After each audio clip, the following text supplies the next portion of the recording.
Students, welcome back to Swastika coaching classes. आज हम पढ़ेंगे क्लास 10th मैथ्स का चैप्टर नंबर 2 पॉलिनोमियल्स। आज हम देखेंगे पॉलिनोमियल्स चैप्टर का इंट्रोडक्शन कि पॉलिनोमियल्स क्या होते हैं, कितने टाइप्स के होते हैं और इस चैप्टर में पॉलिनोमियल्स के अंदर क्या क्या और चीज़ें होती हैं और फॉर्मूले जो इस चैप्टर में यूज़ होने वाले हैं वो भी देखेंगे। आई होप इंट्रोडक्शन वीडियो देखने के बाद आपको इस चैप्टर में कोई भी प्रॉब्लम नहीं आएगी। तो बेसिक से स्टार्ट करते हैं। तो सबसे पहले पॉलिनोमियल्स होते क्या है।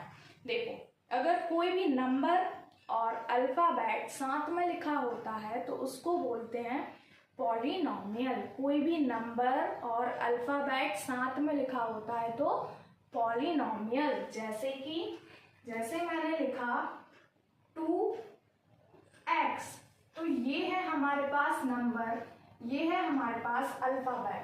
ठीक है, कोई भी नंबर और अल्फ़ाबेट साथ में लिखा है तो वो है हमारा पॉलिनोमियल। उसको क्या बोलेंगे? पॉलिनोमियल। लेकिन यहाँ पे हम नंबर को नंबर नहीं बोलेंगे, अल्फ़ाबेट को अल्फ़ाबेट नहीं बोलेंगे, इनके भी कुछ नेम होते हैं। तो क्या होते हैं? ये है हमारा कोफिशिएंट,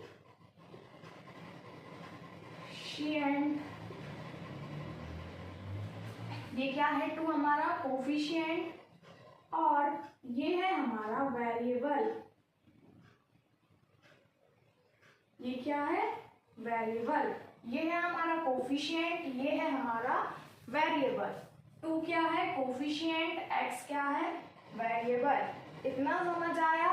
पॉलिनोमियल्स मतलब कोई भी नंबर और अल्फ़ाबेट साथ में लिखा हो तो पॉलिनोमियल होता है, और जो नंबर है उसको कोफिशिएंट बोलते हैं और जो अल्फ़ाबेट है उसको वेरिएबल बोलते हैं। अब इसके बाद आते हैं हम कि पॉलिनोमियल्स कितने टाइप्स के होते हैं। देखो, अगर मैंने यहाँ पे लिखा 2x, तो ये है हमारे पास सिर्फ एक टर्म। तो जब एक टर्म हो जिसमें प्लस माइनस कुछ भी यूज ना हुआ हो, सिर्फ एक टर्म हो, बीच में प्लस माइनस कुछ भी यूज ना हुआ हो, तो उसको बोलते हैं हम मोनोमियल। क्या बोलेंगे? मोनोमियल। सिर्फ एक टर्म होती है तो उसको बोलते हैं मोनोमियल। बहुत इंपॉर्टेंट है, फिल इन द ब्लैंक्स में या फिर चूज द करेक्ट में पूछ लेते हैं। देखो, फिर उसके बाद अगर हमारे पास 2 टर्म्स हैं, जैसे कि 2x, बीच में प्लस माइनस कुछ भी आ गया और यहाँ पे लिखा 3, ठीक है, या कुछ भी नंबर लिखा हो, तो एक टर्म ये है, एक टर्म ये है। जब हमारे पास 2 टर्म्स होती हैं तो उसको बोलते हैं हम बायनोमियल।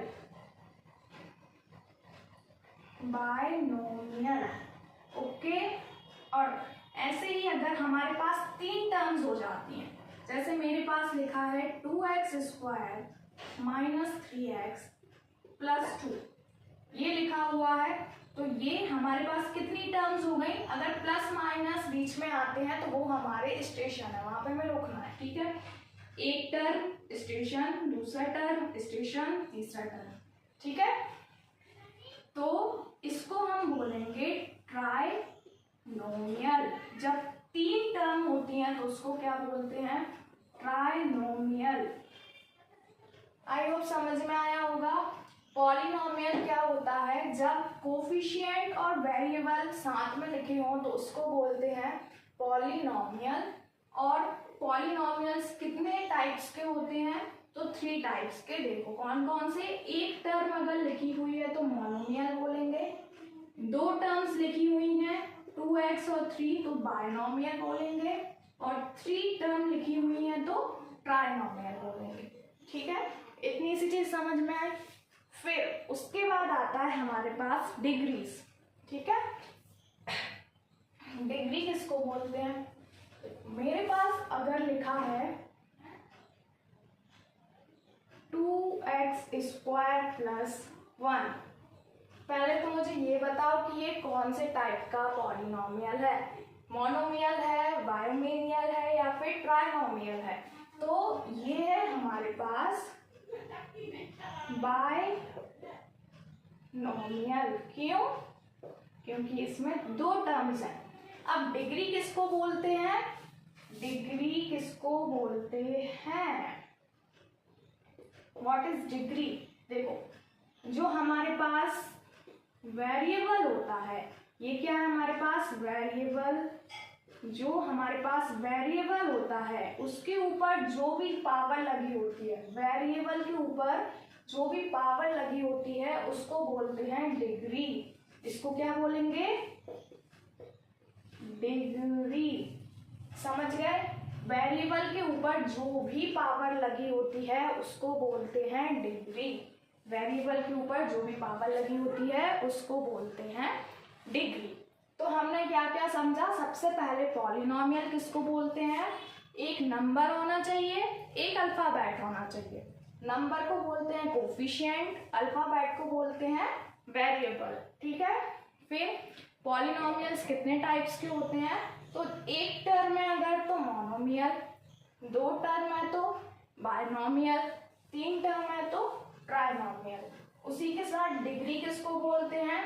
तो डिग्री किसको बोलते हैं? वेरिएबल के साथ जो भी पावर लगी होती है उसको बोलते हैं डिग्री।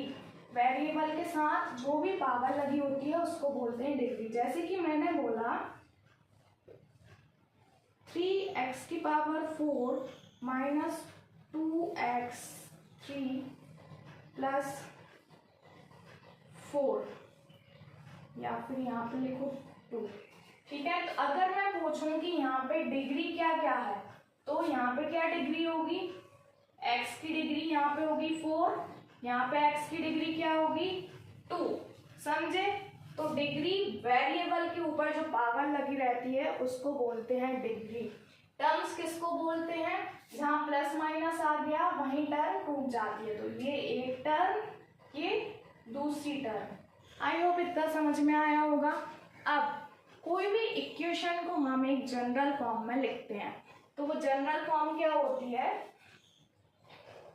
वो जनरल फॉर्म होती है हमारे पास ax²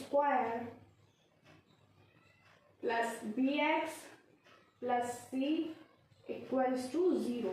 कोई भी इक्वेशन को हम इसी फॉर्म में लिखते हैं।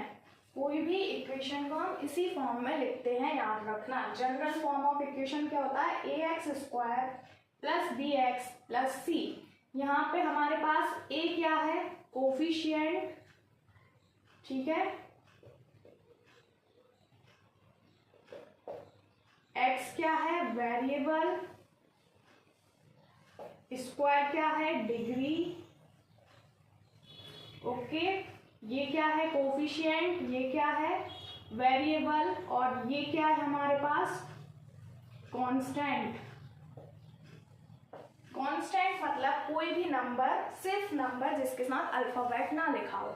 अगर हम इसको ऐसे सिंपल लिखते हैं तो मैं लिखती हूँ 3x² प्लस 2x प्लस 8। तो ये मैंने जनरल नंबर्स में लिखा। अगर इसको हम जनरल फॉर्म में बोले कि इसको जनरल फॉर्म में कैसे लिखते हैं, तो इसको जनरल फॉर्म में कैसे लिखेंगे? ax² plus bx plus c equal to 0।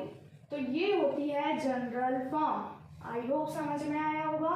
मतलब a की जगह 3, x की जगह x² प्लस का प्लस, b की जगह 2, x की जगह x प्लस c की जगह 8। c मतलब कांस्टेंट। समझ में आया इतना? ठीक है। फिर देखो, फिर क्या होता है? फॉर्मूला होता है। जब हम सॉल्व करेंगे तो हमें रिलेशन निकालना पड़ेगा, जीरोस निकालने पड़ेंगे। जीरोस निकालने के लिए फॉर्मूला होता है, जीरोस निकालेंगे हम तो अल्फा प्लस बीटा, इसका सम होता है हमेशा -b/a। ठीक है। सम ऑफ जीरोस निकालने को वो बोलेगा अगर आपको कि सम ऑफ जीरोस निकालो, तो हम ये वाला फॉर्मूला यूज करेंगे। सम ऑफ जीरोस निकालने के लिए ये वाला फॉर्मूला यूज करेंगे। और प्रोडक्ट ऑफ जीरोस निकालने के लिए प्रोडक्ट अल्फा मल्टीप्लाई बीटा, हमेशा इसका फॉर्मूला होता है c/a। c/a मतलब सम ऑफ जीरोस का मतलब जो भी जीरो निकलेगा माइनस बी की वैल्यू रखना है, बी की वैल्यू मतलब ये रखनी है, ए की वैल्यू मतलब ये रखना है, ठीक है। और आपको प्रोडक्ट ऑफ जीरोस निकालने बोले, प्रोडक्ट ऑफ जीरो निकालने बोले तो सी रखना है अपॉन में ए रखना, मतलब सी ये वाली वैल्यू और ए ये वाली वैल्यू। आई होप समझ में आ गया होगा, ठीक है। तो ये क्या है हमारा सम ऑफ जीरोस, ये क्या है हमारा प्रोडक्ट ऑफ जीरोस। ये इतनी ही चीजें हैं जो इस चैप्टर में आपको बहुत ज़्यादा इम्पोर्टेंट है। सबसे पहले कोफिशिएंट ऑफ वेरिएबल क्या होता है, फिर उसके बाद टर्म्स क्या होती हैं, फिर उसके बाद मोनोमियल, बायनोमियल, ट्राइनोमियल क्या होता है, देन उसके बाद डिग्री क्या होती है, और फिर उसके बाद सम ऑफ जीरोस और प्रोडक्ट ऑफ जीरोस क्या होते हैं। इसी के साथ चैप्टर नंबर 2 का इंट्रोडक्शन खत्म होता है। आई होप आपको ये सब समझने के बाद कि चैप्टर में कोई भी प्रॉब्लम नहीं आएगी। Thank you so much.